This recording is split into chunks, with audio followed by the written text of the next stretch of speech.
نحمده ونصلي ونسلم على رسوله الكريم اما بعد اعوذ باللہ من الشیطان الرجیم بسم اللہ الرحمن الرحیم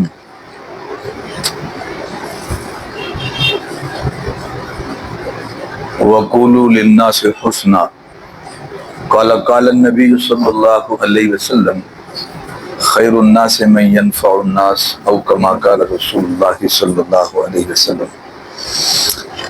احباب کرام،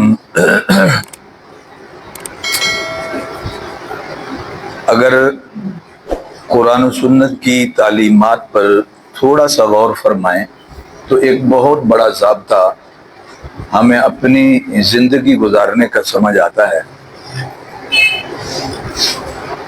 کہ ہر بات ہر آدمی سے نہیں ہو سکتی، جس میں آپ عمر کے تقاضے کا، رشتے کے تقاضے کا لحاظ رکھیں گے۔ بعض رشتے ایسے ہوتے ہیں کہ ان سے بات صحیح بھی ہو، شیئر نہیں ہو سکتی۔ عمر کا فرق ہوتا ہے، مذاق اور دل لگی شریعت کے دائرے میں رہتے ہوئے اللہ کے نبی نے فرمائی ہے، مگر بیوی سے جو مذاق ہو سکتا ہے وہ دوست سے نہیں ہو سکتا۔ جو دوست سے کیا جا سکتا ہے وہ بیوی سے نہیں کیا جا سکتا، جو بیوی سے ہو سکتا ہے وہ ماں سے نہیں ہو سکتا۔ پھر عمر کا فرق اور اس کا لحاظ رکھنا بھی ضروری ہے۔ بوڑھے آدمی کا، بڑی عمر کا اور چھوٹی عمر کا فرق ہے، دونوں سے گفتگو کا طرز مختلف ہوگا، موضوع بھی مختلف ہوگا۔ آج ہمارے سامنے جو معاشرہ ہے، چاہے وہ پریکٹیکلی طور پر ہو یا سوشل میڈیا کی شکل میں ہو، معاشرے کے بگاڑ کا ایک سبب یہ ہے کہ سوشل میڈیا کی ٹریفک بھی سب کے سامنے گزر رہی ہے۔ جس نے موبائل پکڑا ہوا ہے اس کے سامنے اچھی بھی بری بھی، اس کی عمر کے لحاظ سے صحیح بھی اور اس کی عمر کے غیر مناسب بھی گفتگو سامنے جا رہی۔ اسی طرح بات چیت ہو رہی ہے، دو بڑے بیٹھے ہیں، ایک چھوٹا بیٹھا ہوا ہے، وہ دونوں آپس میں بڑی عجب گفتگو کر رہے ہیں۔ وہ شاید دونوں کے لیے تو کوئی بامقصد بھی ہو، لیکن بچے کے لیے وہ بامقصد نہیں ہے۔ بچہ کیا بڑا بھی ہو، شادی شدہ اور غیر شادی شدہ کا فرق آئے گا تو بچے اور بڑے کا، چھوٹے اور بڑے کا فرق نہیں آئے گا۔ ابھی ایسے لوگ زندہ ہوں گے، ابھی بھی، کہ ان بوڑھوں سے پوچھیں کہ وہ بتائیں گے کہ ہمارے سامنے ماں باپ نے ہمارے بہن بھائیوں میں سے کسی کی رشتے کی بات ہمارے سامنے کبھی نہیں کی۔ ابھی ایسے لوگ زندہ ہوں گے۔ یہ نہیں کہ وہ سوچو بچار نہیں کرتے تھے، وہ مشورہ نہیں کرتے تھے، وہ مشورہ بھی تو اپنے ہم عمروں سے کرتے ہوں گے نا، کسی سیانے سے کرتے ہوں گے، بچوں سے تو نہیں کرتے ہوں گے۔ اور بچوں کی رائے لینی ہوتی تو بچیوں سے ماں رائے لے رہی ہوتی، کسی کو کوئی خبر نہیں، کانوں کان بیٹیوں سے رائے لی جا رہی ہے کہ یار رشتہ کر رہے ہیں یہ ٹھیک ہے۔ بیٹوں کی رائے لی جا رہی ہے کزنوں سے یا دوسروں کے واسطے سے کہ ان سے پوچھو، دوستوں کے واسطے سے کہ بھائی تم راضی ہو۔ یہ ادب آداب معاشرے میں بالکل دین کے عین مطابق تھے۔ ان میں بڑے راز پوشیدہ ہیں، بڑی شرم و حیا چھپی ہے، ان میں بہت کچھ پوشیدہ ہے۔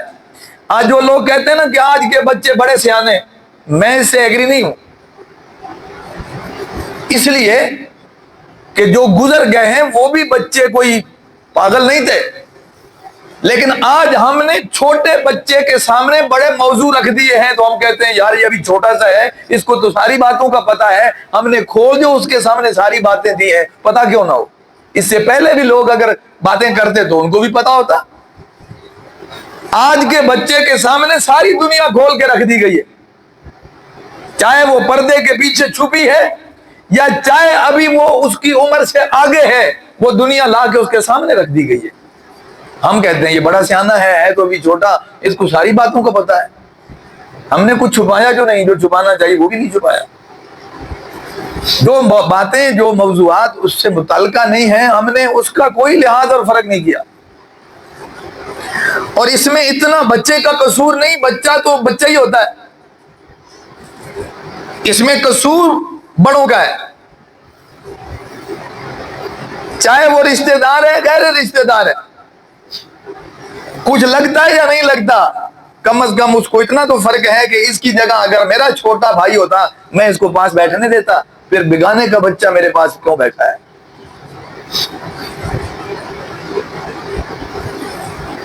تو معاشرے کی خرابیوں میں سے میں ایک خرابی عرض کر رہا ہوں کہ اس خرابی نے، اس ترتیب کے نہ رکھنے نے، اس لحاظ کے نہ کرنے نے ہمیں کیا دیا ہے؟ بچہ چھوٹا ہونے کے باوجود باتونی ہو گیا ہے، بچہ چھوٹا ہونے کے باوجود بدتمیز ہو گیا ہے، بچہ چھوٹا ہونے کے باوجود جواب دینے پر آ گیا ہے، اسے باتیں آ گئی، اسے جواب آ گئے، اسے ٹال مٹول آ گئی۔ کیوں؟ اس لیے کہ سب باتیں جو اس کے سامنے ہیں۔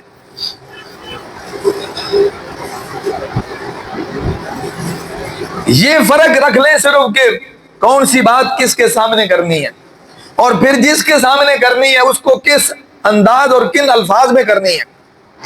کوئی بندہ اتنی غور و فکر کر لے نا، اتنی غور و فکر بات کرنے سے پہلے جتنی ایک وکیل مقدمے سے پہلے کرتا ہے، اتنی غور و فکر کر لیں جتنی غور و فکر ایک لیکچر دینے والا لیکچر سے پہلے کرتا ہے، اتنی غور و فکر کر لیں جتنی ایک عالم واز کرنے سے پہلے کرتا ہے کہ میں نے گفتگو کیسے کرنی ہے، اتنی سوچ و بچار بھی ہم اپنی بات کرنے سے پہلے کر لیں۔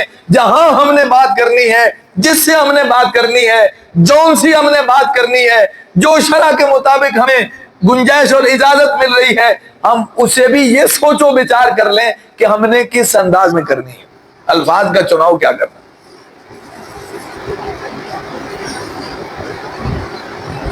آج کی مجلس میں میں ایک واقعہ آپ کے سامنے رکھنا چاہتا ہوں، وہ ایک قصہ نہیں، وہ ایک سبق ہے، یہی درس ہے، یہی پیغام ہے۔ ایک واقعہ نہیں، اس میں کئی باتیں چھپی ہیں۔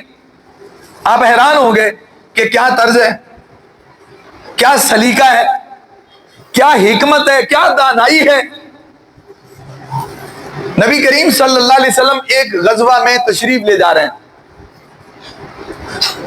اور مشہور صحابی رسول حضرت جابر رضی اللہ تعالیٰ، بڑے مشہور صحابی ہیں حضرت جابر کا تذکرہ کچھ بھی ذوق شوق رکھنے والا آدمی ہے تو اس کو یاد ہوگا، معلوم ہوگا کہ حضرت جابر بڑے جلیل و قدر صحابی ہیں۔ کمزور سی اونٹنی پر، یہ بھی کمزور سا اونٹ ہے ان کا، یہ اس پہ سوار ہے، نبی علیہ السلام بھی ساتھ تشریف لے جا رہے ہیں۔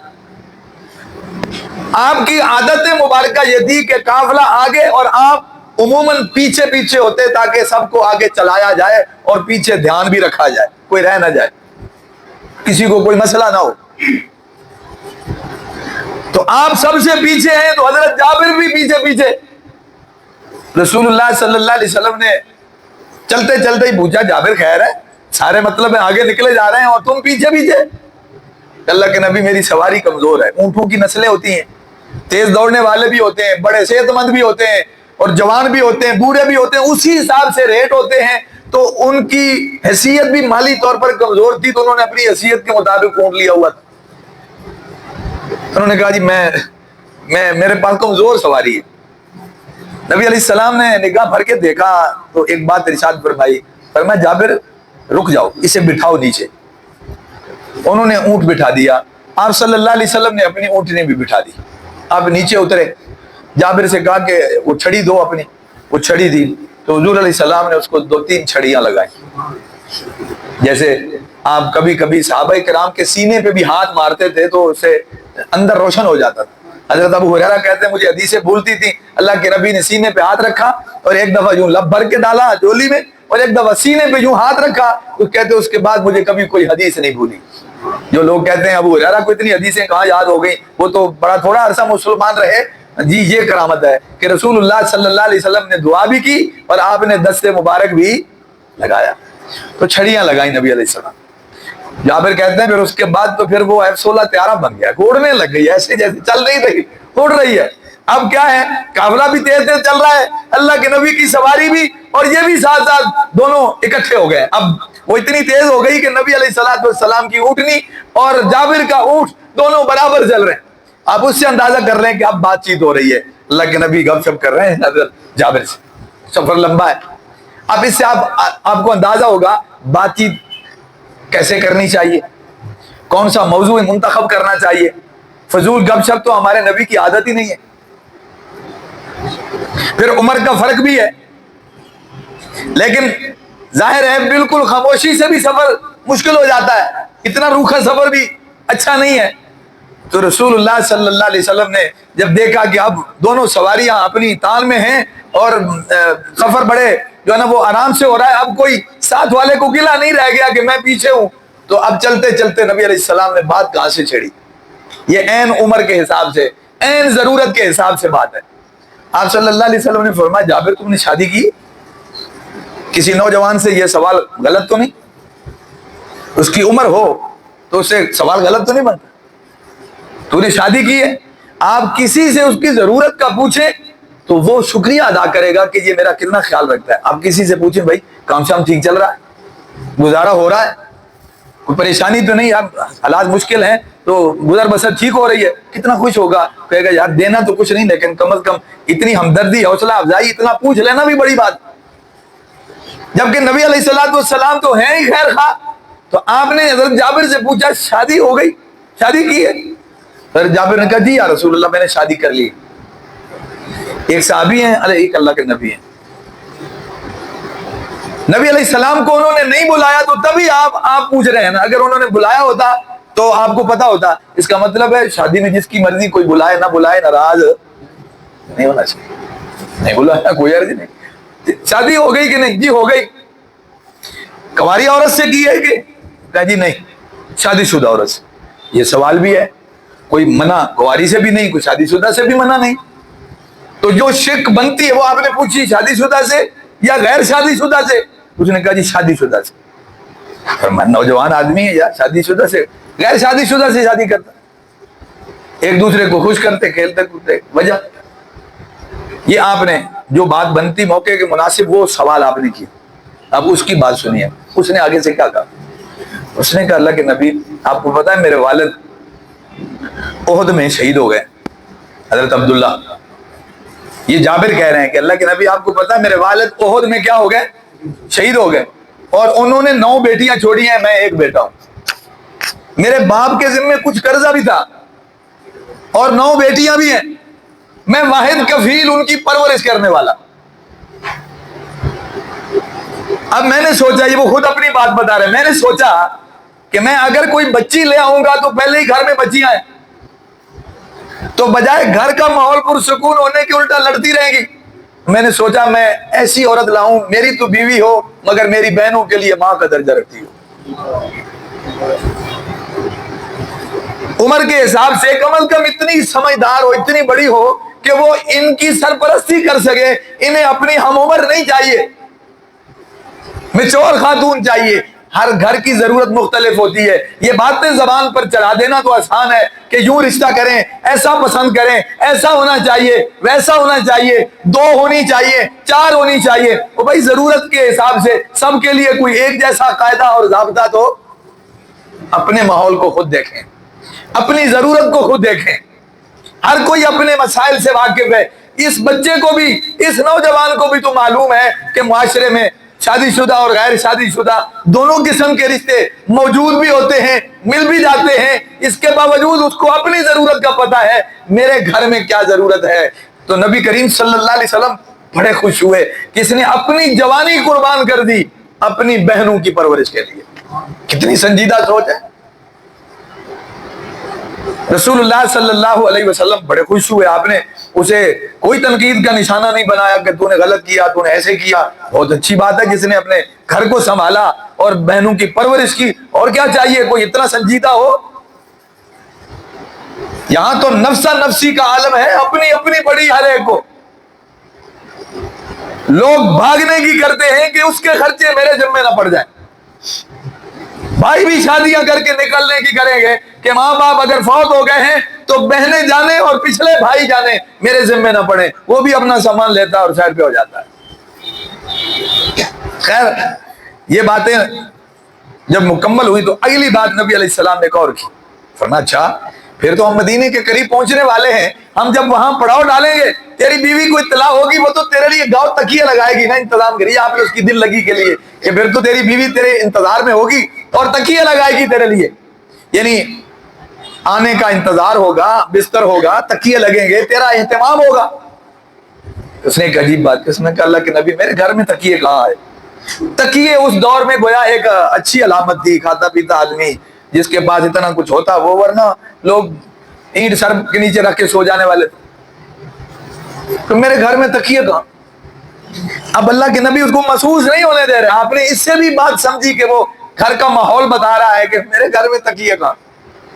جیسے آج کے دور میں آپ کسی سے بات کریں تو کہیں بھائی تو گھر میں جا رہا ہے، پھر تو چلو جہاں گرمی ہے رستے میں گھر پہنچیں گے وہاں تو پنکھا چلا کے کولر کے آگے آرام سے سوئے گا، میرے گھر میں بجلی نہیں ہے، تو آپ اندازہ لگا سکتے ہیں اس کی گھر کی حالت ہے۔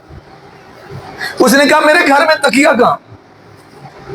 تو اللہ کے نبی نے بات اگلی چلا دی، آپ نے فرمایا اچھا یہ اونٹ مجھے دیتا ہے؟ اس نے کہا جی ہاں۔ پہلے تو انہوں نے سوچا میرے پاس تو یہ ایک ہی اونٹ ہے، یہی میری ساری متاع ہے، تو میں کیا کروں؟ پھر ذہن میں آیا کہ انکار کرنا بھی اچھا نہیں ہے۔ اس نے کہا اللہ کے نبی آپ لے لیں۔ نبی علیہ السلام نے فرمایا دے گا کتنے میں دے گا؟ میں نے کہا جی آپ دیکھ لیں۔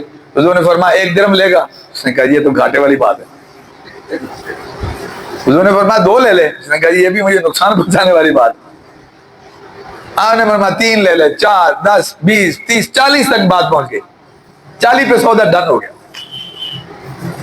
40 پہ سودا ڈن۔ ابھی رستے میں بات چل رہی ہے، گفتگو کوئی اس میں فضول گپ شپ تو نہیں، کوئی فضول گفتگو تو نہیں ہے، ایسے دل بہلانے کے لیے، نہ لینا نہ دینا، نہ کوئی درد، نہ کوئی ہمدردی، نہ کوئی خیر خواہی، ایسی تو کوئی بات نہیں۔ نبی علیہ السلام سے جب بات ہو گئی 40 درہم کی، تو اگلی بات حضرت جابر نے کہی، انہوں نے کہا جی میں ایک شرط لگاتا ہوں کہ یہ سواری میرے پاس رہے گی مدینے تک، میں جب پہنچ جاؤں گا اس کے بعد پھر آپ کو واپس کروں گا۔ آپ بھی کسی سے گاڑی کا سودا کریں تو آپ کہہ رہے ہیں میری گاڑی کراچی جا رہی ہے، وہ سامان اتارے گی تو پھر واپسی پہ وہ گاڑی آپ کے حوالے، میں پہنچ کے وہ سواری آپ کو دے دوں گا۔ حضور نے فرمایا ٹھیک ہے۔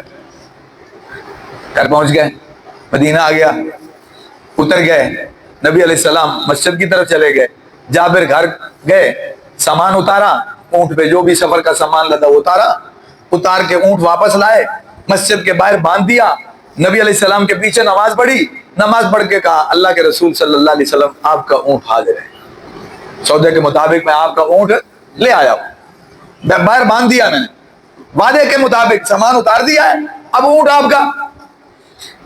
یہ بات کر کے جابر گھر چلے گئے۔ نبی علیہ السلام نے حضرت بلال کو بلایا، بلال یہ 40 اس کے ساتھ طے ہوئے ہیں، کچھ اوپر لے جاؤ۔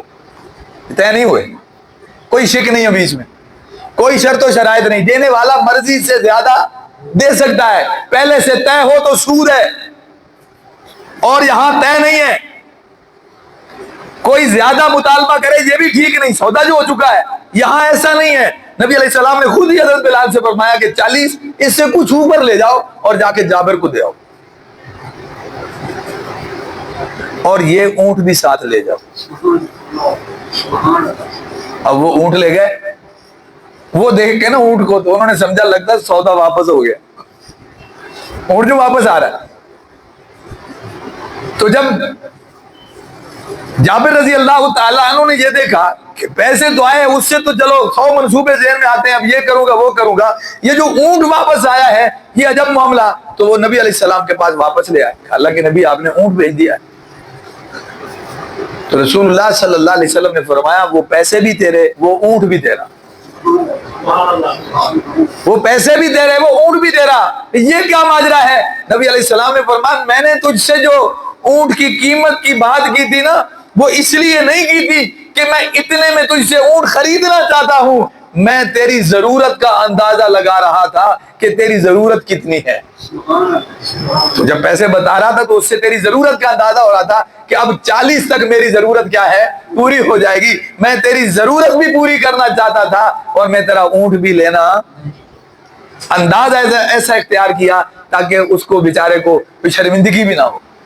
حضرت علی رضی اللہ تعالیٰ عنہ کی جب شادی ہونے لگی نا تو پیسے کوئی نہیں تھے پاس، ذرا بیچنے کے لیے کن کے پاس گئے؟ حضرت عثمان کے پاس رضی اللہ تعالیٰ عنہ۔ اور جب حضرت عثمان شہید ہونے لگے تھے تو ان کے گھر کے باہر پہرا نگرانی حضرت علی رضی اللہ تعالیٰ عنہ کی، پہرا حضرت حسن و حسین رضی اللہ عنہما کا۔ آج آپ ان ملاؤں کی تقریریں سنیں اور کتابیں پڑھیں اور پوسٹیں دیکھیں تو آپ کو لگے گا یہ پتہ نہیں کس جہان کی باتیں کر رہے ہیں، آپ حدیثوں میں دیکھیں تو آپ کو یہ لوگ آپس میں یوں محبت کرتے نظر آئیں گے۔ اور دشمنوں کی باتیں پڑھیں تو ایسے لگتا ہے لڑتے ہی رہے. شیر و شکر تھے, محبت کرنے والے لوگ تھے, مسائل کو دانش مندی سے حل کرنے والے لوگ تھے. تو حضرت علی گئے حضرت عثمان کے پاس, یار تم امیر آدمی ہو, یہ زرہ لے لو, پیسے دے دو, خرید لو. خرید لی انہوں نے, پیسے دے دیے اور زرہ کیا کر لی, خرید لی, پیسے دے دیے. حضرت علی نے جا کر حضرت فاطمہ رضی اللہ تعالیٰ عنہ کا حق مہر ادا کر دیا, شادی ہو گئی. یہ دن بھی گزر گئے. اس کے بعد حضرت عثمان غنی رضی اللہ تعالیٰ عنہ جا کے زرہ واپس کر دیتے ہیں, کہا یہ زرہ بھی آپ کی, آپ رکھ لیں. حضرت علی نے عجیب سوال کیا, انہوں نے کہا یہ کیا ماجرا, تم نے پیسے دیے, زرہ رکھ لی, اب زرہ واپس کر رہے ہو. اگر ایسا معاملہ تھا تو تم زرہ لیتے ہی نہ اور پیسے دے دیتے. تو انہوں نے پتہ کیا جواب دیا تھا, انہوں نے فرمایا تھا علی میں چاہتا تھا تجھے شرمندگی نہ اٹھانی پڑے, اور میں چاہتا تھا کہ تیری زرہ میں خریدوں, تو اس کی قیمت سے فاطمہ کا حق مہر ادا کرے, تاکہ تیرے دل میں یہ نہ آئے کہ حق مہر تو عثمان نے ادا کیا ہے, تیرے دل میں یہ رہے کہ میں نے اپنی زرہ کی قیمت سے حق مہر ادا کیا ہے, تجھے شرمندگی نہ اٹھانی پڑے. اب تیرے دل میں تو یہ نہیں تھا نا کہ عثمان زرہ بھی واپس کر دے گا, یہ میری طرف سے تحفہ وصول کر لے. یہاں بھی آپ صلی اللہ علیہ وسلم نے ایسا ہی فرمایا, آپ نے قیمت بھی دے دی اور اونٹ بھی. ایک نوجوان سے گفتگو, کوئی ہٹی ہوئی بات نہیں ہے, معیار سے گری ہوئی بات نہیں ہے, کوئی غیر مناسب الفاظ نہیں ہے, غیر مناسب انداز نہیں ہے, ہر اعتبار سے گفتگو اور پوری یہ جو مجلس ہے اور یہ سفر ہے اور یہ آپس میں گفتگو بالکل پرفیکٹ اور اپنے اعلیٰ معیار پر ہے. اس لیے یہ واقعہ ہمیں کئی سبق دیتا ہے. دوستوں سے ہمدردی کیسے کرنی ہے, خیر خواہی کیسے کرنی ہے, پردہ داری کیسے کرنی ہے, کسی کے کام کیسے آنا ہے, کسی کا مسئلہ کیسے معلوم کرنا ہے کہ وہ بیچارہ کس پریشانی میں مبتلا ہے اور ہم اس کے کس کام آ سکتے ہیں, اور اس سے حال احوال کیسے پوچھنا ہے, اس کی دلداری کیسے کرنی ہے. یہ ہے رسول اللہ صلی اللہ علیہ وسلم کا اسوہ. ایک واقعے میں کئی واقعے چھپے ہوئے ہیں کہ نہیں چھپے ہوئے, اور ہمارے لیے ایک ایک بات میں کئی اسباق موجود ہیں. تو اس لیے نبی علیہ الصلوۃ والسلام کے اسوہ سے, آپ صلی اللہ علیہ وسلم کی زندگی سے, آپ کی تعلیمات سے سبق حاصل کیجئے گا. جینے کے گر سیکھیے گا, رہنے کے گر سیکھیے گا, گفتگو کے آداب اور طریقے سیکھیے گا, اور دوست احباب کے ساتھ ملنا جلنا سیکھیے گا. اللہ سے دعا ہے اللہ سمجھ نصیب کرے, اللہ عمل کی توفیق عطا فرمائے. وآخر دعوانا